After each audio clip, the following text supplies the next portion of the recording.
Up to date channel के माध्यम से आज मैं आपको बताने जा रहा हूं कि बिहार में 9वीं बार नीतीश सरकार। जैसा कि आप जान रहे हैं, बिहार में महागठबंधन भंग हो चुका है और पुनः एक बार एनडीए की सरकार बनी है। उस स्थिति में बिहार विधानसभा में दलगत सीटों की क्या स्थिति है, उससे मैं अब आपको अवगत करा रहा हूं, ताकि आने वाले समय में परीक्षा में यदि यहाँ से प्रश्न पूछे जाते हैं तो आप भली भांति उसका उत्तर दे सकें। सक्षमता परीक्षा में सीट की संख्या से भी प्रश्न पूछे जाते रहे हैं, इस लेकर आप इसकी भी तैयारी कर लें। जैसा कि आप देख रहे हैं, वर्तमान में जो एनडीए की सरकार बनी है, सबसे पहले तो आप देख लें कि कुल सीट यहाँ पे आप देख रहे हैं, कुल सीट 243 है और बहुमत के लिए बिहार में बहुमत के लिए 122 सीट चाहिए होना चाहिए। अब आप देखिए, यहाँ पे आप देख रहे हैं सरकार और यहाँ देख रहे हैं विपक्ष, सरकार और विपक्ष। तो सरकार में आप देख रहे हैं सीटों की संख्या 128 अभी वर्तमान में दिख रहा है। सरकार में 128 सीट हैं।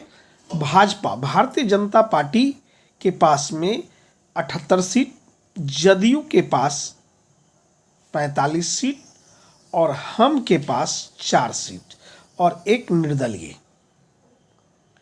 अब यहाँ पे आप देख ले, 8 5 13 13 13 4 17 1 18 18 का 8, हाथ में 1 7 4 11 1 12, 128 सीट यहाँ जोड़ने के बाद पूर जाता है। सरकार में अर्थात बिहार विधानसभा की दलगत स्थिति एनडीए गवर्नमेंट के पास 128 सीटें हो गया, अर्थात 122 बहुमत के लिए ज़रूरत है, और जिसमें कि 6 सीट ज़्यादा ही है। भाजपा के 78, जदयू के 45 और हम के 4, एक निर्दलीय। अब आप यहाँ देखें विपक्ष में, यहाँ आप देख रहे हैं 115 सीट है, अर्थात बहुमत से कितना कम है, तो बहुमत से आप यहाँ देख रहे हैं 7 सीट कम है। राजद के पास 79 फिर आप देख रहे हैं कांग्रेस पार्टी के पास 19 सीट और लेफ्ट के पास 16 और AIMIM 1 सीट। सभी को मिला दें तो आप क्या देख रहे हैं, मिलाने के बाद 115 होता है, अर्थात बहुमत के करीब न होने के कारण महागठबंधन सरकार नहीं बना सकते थे। अभी विपक्ष के पास 115 सीटें हैं MLA, जबकि सत्ता पक्ष के पास एनडीए के पास 128 है, जिसमें भाजपा 78 और राजद 79। राजद बिहार की सबसे बड़ी पार्टी है, फिर भी सरकार से बाहर है। तो आपको यहाँ पूछा जा सकता है कि बिहार की सबसे बड़ी पार्टी, तो राजद, राष्ट्रीय जनता दल, जिसके उप मुख्यमंत्री तेजस्वी यादव थे। अब आगे यह शपथ ग्रहण समारोह के दिन का यह तस्वीर आप देख रहे हैं, राजभवन, राज्यपाल के यहाँ नीतीश जी हैं। अब यहाँ देख लें, सम्राट चौधरी और विजय सिन्हा को एनडीए गवर्नमेंट में बिहार में उप मुख्यमंत्री बनाया गया है, जबकि मुख्यमंत्री के साथ 8 मंत्रियों ने भी शपथ ली है। सक्षमता परीक्षा तैयारी करने वाले तमाम नियोजित शिक्षकों को ध्यान में रखना है कि एनडीए में जो उप मुख्यमंत्री हैं वह सम्राट चौधरी जी हैं और विजय सिन्हा जी उप मुख्यमंत्री हैं। कुछ और भी विस्तार से आप जान लें। बिहार में रविवार को महागठबंधन सरकार की विदाई हो गई। रविवार अर्थात 28 तारीख को 28 जनवरी को महागठबंधन भंग हो गई और एनडीए गवर्नमेंट पुनः सत्ता में आई। नीतीश कुमार के नेतृत्व में छठी बार एनडीए सरकार का गठन हुआ है। एनडीए से यह नीतीश का 9वां शपथ ग्रहण था। ध्यान में रखना है, यह कैमा शपथ ग्रहण था तो 9वां। उनके साथ 2 उप मुख्यमंत्रियों सम्राट चौधरी, विजय सिन्हा समेत 8 मंत्रियों ने शपथ ली। कितने मंत्रियों ने शपथ ली? तो 8 मंत्रियों ने शपथ ली।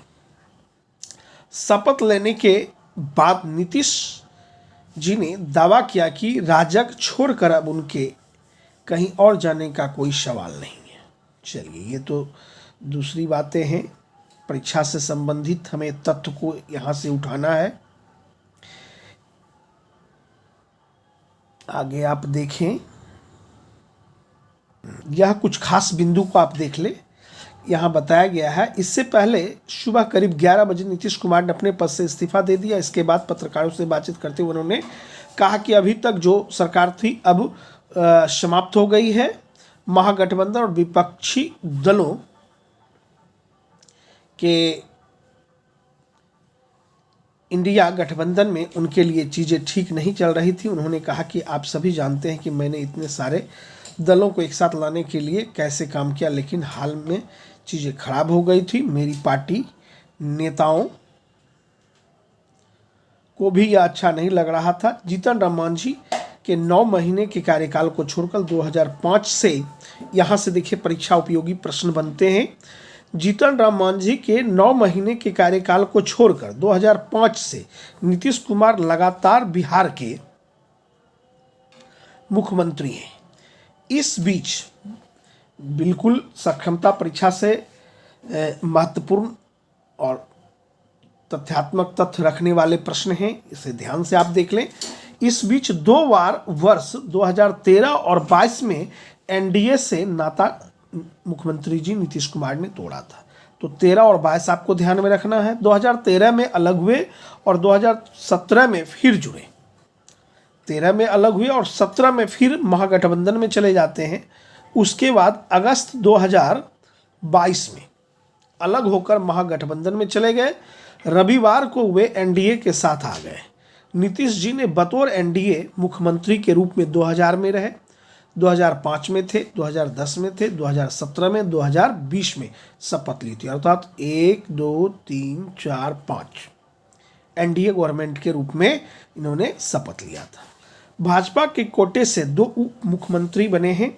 आपको ये ध्यान रखना है, यदि सक्षमता परीक्षा में पूछा जाता है तो आप निश्चित रूप से उसके जवाब दें। यहाँ बताया जा रहा है कि भाजपा ने अपने कोटे से उप मुख्यमंत्री का चेहरा बदला है। प्रदेश भाजपा अध्यक्ष सम्राट चौधरी विधानमंडल दल के नेता विजय कुमार सिन्हा उप मुख्यमंत्री बनाए गए हैं। कुछ आप इधर भी देख लें। 2017 में जो सरकार बनी थी उसमें रेणु देवी और तारकिशोर प्रसाद उप मुख्यमंत्री बनाए गए थे। अर्थात 2017 के एनडीए गवर्नमेंट जब बनी थी तो मुख्यमंत्री नीतीश कुमार थे। उस समय भी 2 उप मुख्यमंत्री बीजेपी से थे, रेणु देवी और तारकिशोर प्रसाद। बिहार का तेजी से होगा विकास। शपथ ग्रहण समारोह में भाग लेने पटना पहुंचे भाजपा के राष्ट्रीय अध्यक्ष जगत प्रकाश नड्डा ने कहा कि बिहार में एनडीए, आपको ये भी क्वेश्चन बनते हैं, भाजपा के राष्ट्रीय अध्यक्ष कौन है? जगत प्रकाश नड्डा ने बिहार में एनडीए की सरकार बन गई है। नीतीश कुमार वापस एनडीए के साथ आ गए हैं, यह हर्ष का विषय है। इन सभी तथ्यों को आप बारीकी से देख लें। अच्छा, यहाँ पे कुछ खास चीज़ और आपके लिए है जो कि आपको देखना है, देख लें। इन्होंने मंत्री पद की शपथ ली। सम्राट चौधरी भाजपा से हैं, विजय कुमार सिन्हा भाजपा, विजय कुमार चौधरी जदयू से हैं, विजेंद्र प्रसाद यादव जदयू से हैं, डॉक्टर प्रेम कुमार भाजपा से हैं, श्रवण कुमार जदयू से हैं, संतोष कुमार सुमन हम से हैं, सुमित कुमार सिंह निर्दलीय। ये सभी लोग मंत्री के लिए 8 व्यक्ति शपथ लिए। अब और थोड़ा देख लें।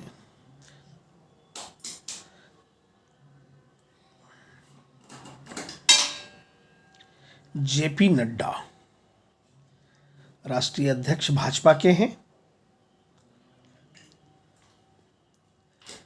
पुनः एक बार दलगत स्थिति को आप देख लें।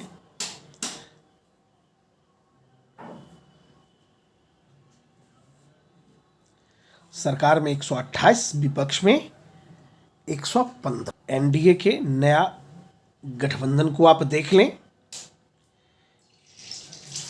यह विजय सिन्हा है, सम्राट चौधरी जी हैं। यह दोनों व्यक्ति उप मुख्यमंत्री बीजेपी से हैं एनडीए में। माननीय नीतीश कुमार जदयू से हैं। महामहिम राज्यपाल हैं। इन शब्दों के साथ जय हिंद, जय भारत।